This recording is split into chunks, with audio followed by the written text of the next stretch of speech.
yeah, so we just caught a fish with one of the 6-inch hand pour swim baits.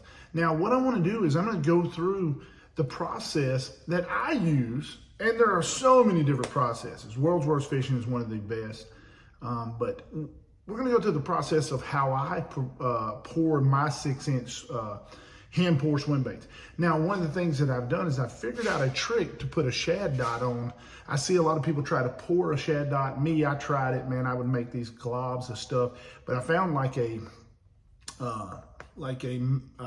ear medicine dropper type deal, and you just suck up a little black, and you can put the perfect shad dots on your baits. But the first thing you do before you do any of that is you need to warm up the mold. So what I do is I keep a lot of the old hockey pucks of plastic laying around, and I will pour 1 or 2 swim baits to heat that mold up and get it warmed up to the temperature. So let's go, let's take a look at this. This is really fun.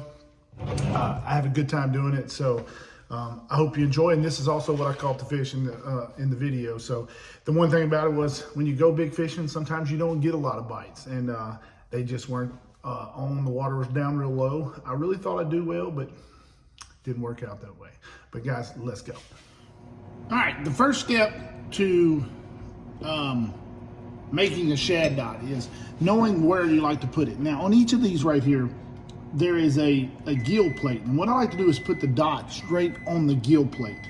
Now, one of the techniques that I have learned is taking an old medicine dropper and taking the plastic, and this is some old black plastic that I had made up for frogs and things like that, and get that real hot. Let's see how hot that is. Let's see how hot it is. That is 340 degrees, perfect temperature. Now take it and I squeeze it down in there. Now suck me up some plastic. Got that one.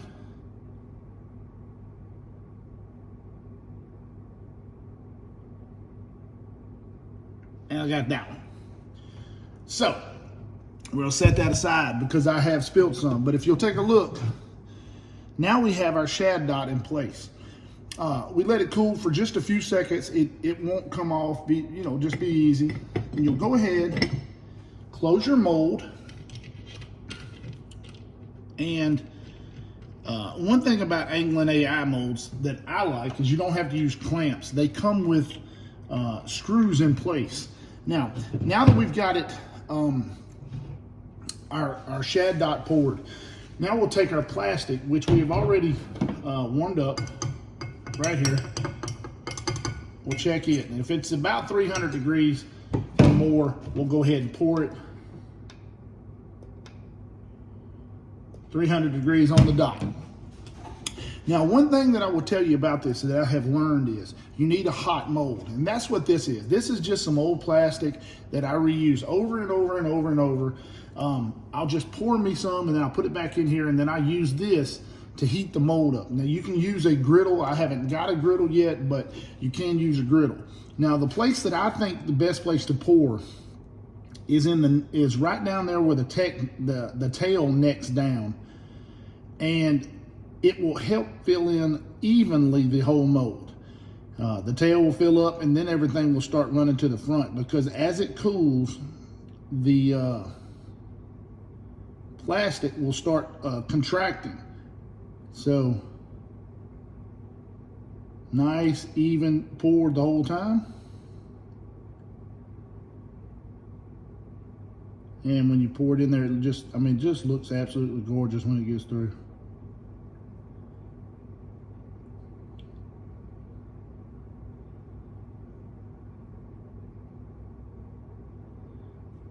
Sorry for the silence, but I'm in concentration mode.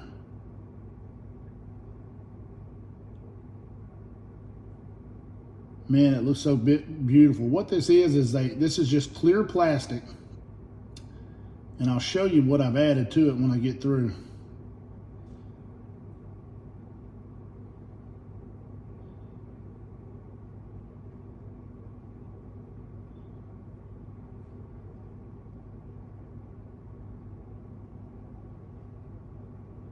All right, It's clear plastic, and then what I add is, let me get this close to the camera, is purple smoke pearl. And what that creates is like a lavender shad type, which is one of my favorite all-time baits. Norman had a lavender shad DD22 that I caught so many fish on, but I just love that purple hue in baits. I think it looks wonderful. So what we're gonna do is we're gonna let it cool, and then we'll turn the camera back on and show you what the finished product is, and then we'll actually put some eyes and things on it too. Let's see, we've got some eyes up here now.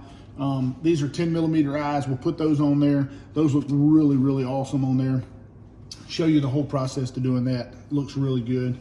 So hold on one second, let's let it cure, and then we'll go from there. All right, so what we're gonna do now is it's cured enough to go ahead and pull it out. We're gonna pull it out, and I'm gonna take a look at it. I think it's gonna be beautiful. Oh, look at there. What do you think about that? How's that look? That is gorgeous. It's got a purple tint to it. You can't see it here. This is more of a smoke, but when you get it in the sunshine, it has that purple hue, just like a bait fish has. Bait fish have that purple hue in them. And you get there to them and you see them in the sun and you're like, oh yeah, that is just like a shad. But we need to put some eyes on this thing. We need to get it out and put some eyes on it. Now, one thing that I would note is I made a solid body here. You can do one of two ways. You can put the hook slot in there with it, or you can make a solid body. I decided on this one to make a solid body because you can use it as a jig head. You can just take a knife and slit it and use it, as the other way. You can make like you throw a big owner beast hook with the screw lock and the weight at the bottom and use it as a belly weighted hook. But what you do is you take this flash and you just trim it with a pair of scissors, and then you heat it. When you heat it with like this or a blowtorch or somewhere like that, and then that will smooth it out and make it real pretty. But so what I like to do is I put them down flat like this. As you can see, the shad dots on both sides, real pretty. Put it down, and then I'll take some Loctite super glue. This is the only super glue that I know that just does not clog up the tip after using it a lot. And I just take it and put one drop right in the middle. And then I'll take one of my eyes, and they're directional eyes. They have a fat part, like the pupil has a skinny part, and let's see if we can see it. This pupil has a skinny part, and I put the skinny part toward the back,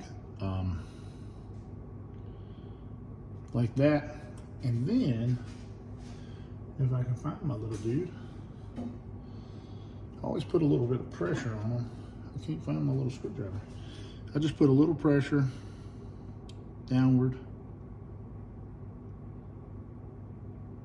just for a second to let it hold. I usually have a little bitty screwdriver that I use. I don't know what to do with it. And there's that. And so what I'm gonna do is I'm gonna turn the camera off, and I'm gonna put the other eye on, trim this, and heat it, and then I will show you the finished product. All right, guys, we're back. Finished product. Here it is. It's got the beautiful eyes on it, kind of a fat part in the front, kind of slick back eyes. It's the purple pearl. It's smoke, but it's got the purple hue to it. This looks more like shad than anything to me. I know, you do want to have the little small shad lines in there, and you can put them in there. But when you see a shad, you put it in that sun, it's got that hue to it, that purple hue. And this is the bait that I caught the fish on in the well, not the actual particular bait that I caught them on. This is actually for a guy that's bought some from me. So they look really, really good. They have a real beautiful look to them, and I'll tell you what, I'm really impressed with them. And the way they swim, they have a wobble, but they have a real tight action with the tail. So it's kind of the best of both worlds. Really cool. But guys, I hope you enjoyed that. This is something we're gonna be doing a lot of because I enjoy catching fish on baits that I made. So let's get back to it.